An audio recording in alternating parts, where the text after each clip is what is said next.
Bonjour, aujourd'hui à Top Jeu, je voulais vous parler de Gogo Gelato. Donc c'est un jeu de 2 à 4 joueurs pour les 6 ans et plus et qui dure environ 15 minutes. Avant de vous dire ce que j'en pense, je vais vous montrer comment on y joue.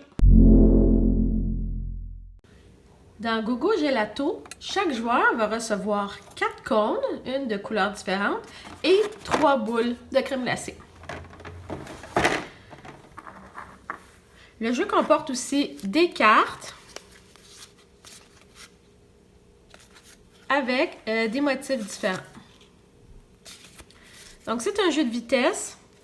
Chaque joueur va se préparer avec ses cornets devant lui. Et on va tourner la première carte.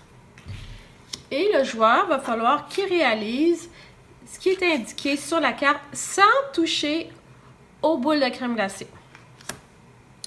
Donc, ici, je peux transférer ça comme ça. Ensuite, je peux mettre le rose comme ça. Comme ça, voilà. Et j'empile le jaune. Et voilà, j'ai complété la carte. Donc, vu que j'ai réussi, je suis la première à terminer, je gagne ma carte et je la mets de côté. Donc, à ce moment-là, on a deux choix. Soit on laisse le montage comme ça avant de tourner la deuxième carte, ou on replace les cornets d'une certaine façon. Alors, voici un autre exemple. Donc, je vais transférer le jaune. Ensuite, je vais transférer le vert. Ensuite, le bleu, comme ça, à l'envers. Quand il y a une boule qui tombe, on n'a pas le droit d'aller la récupérer avec nos mains. Donc, on doit aller la chercher comme ceci. Voilà. Sur le dessus. Et j'ai complété le montage comme il est indiqué sur la carte. Donc, je gagne ma carte. Admettons qu'on laisse le montage comme il était ici.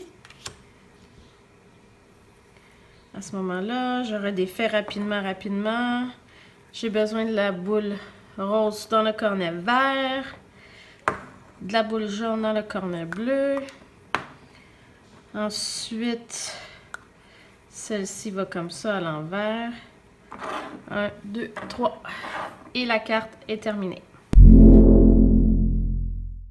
Alors, ce que je pense de Gogo Gelato, c'est que c'est d'abord un jeu pour les 6 à 10 ans. C'est un jeu que je croyais au début qui allait être un peu ennuyant. Puis aussi, quand j'ai vu les cônes de crème glacée, je trouvais ça un petit peu... En fait, ça tenait pas très bien sur la table, ce qui fait que les boules tombaient souvent. Je me dis, bon, ça va créer plusieurs problèmes.